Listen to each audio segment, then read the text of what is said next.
মনে হচ্ছে আশা করি ভালো আছে, আমিও ভালো আছি। তো আজকে ফাল্গুন পুজো, গরুর পুজো, গরুকে পুজো করতে হয়। তো সব কিছু গুছিয়ে পুজো করতে করতে অনেক দেরি হয়ে গেছে। দেখো তো গরু বাচ্চার জন্য কি করছে, দেখো ছটফট করছে। পুজো করা হয়ে গেছে।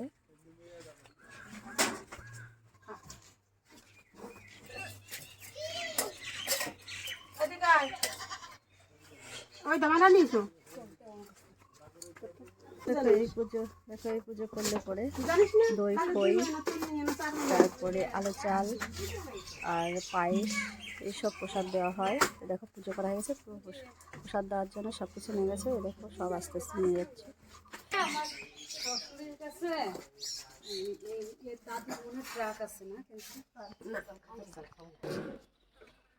শুভ শুভ